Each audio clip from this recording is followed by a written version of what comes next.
தேவனே வாழ்க. உள்ளொரு ஜோதியே வாழ்க. உள்ளம் நிறைந்தோனே வாழ்க. நீங்காதொருவனே வாழ்க.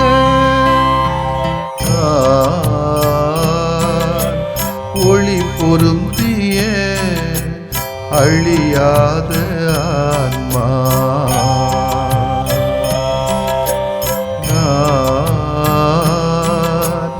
ஒளி பொருந்திய அழியாத ஆன்மா. நீ என்னில் நான் உன்னில் ஈஸ்வரா. நீ என்னில் நான் உன்னில் ஈஸ்வரா.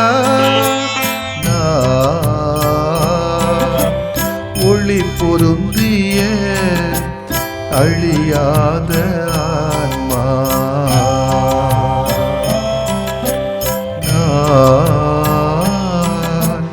ஒளி பொருந்திய அழியாத ஆன்மா.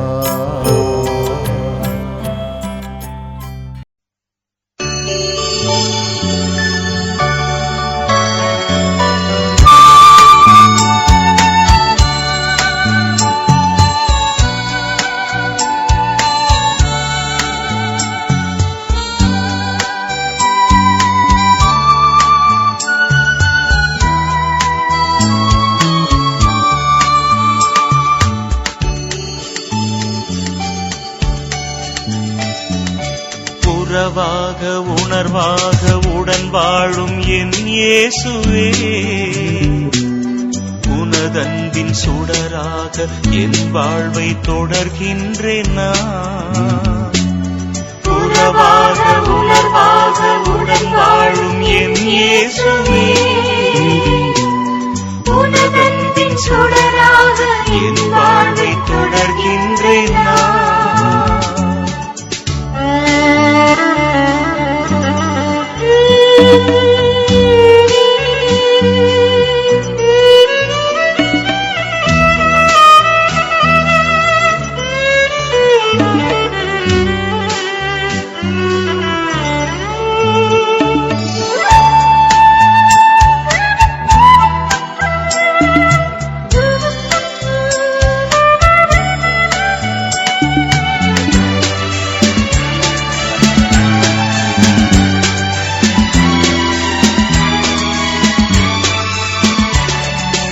உருவாக்கும் போதுந்தன் பணியாற்றும் அழைப்பொன்ற எனக்குள்ளே கனலாக்கினாய்.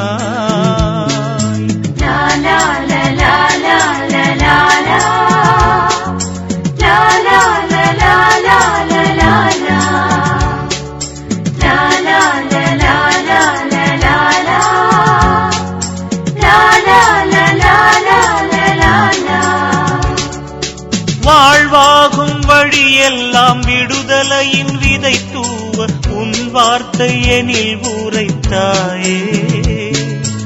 லட்சியத்தின் வாழ்வின் இலக்கணமே நீதான், அதற்காக என்னை நானும் தருகின்ற தீதான். உனதாற்றல் நான் கேட்கிறேன், உனதாற்றல் நான் கேட்கிறேன். உறவாக உணர்வாக உடன் வாழும் என் இயேசுவே, உனதன்பின் சுடராக என் வாழ்வை தொடர்கின்றேன் நான். உறவாக உணர்வாக உடன் வாழும் என் இயேசுவே, உனதன்பின் சுடராக என் வாழ்வை தொடர்கின்றேன் நான்.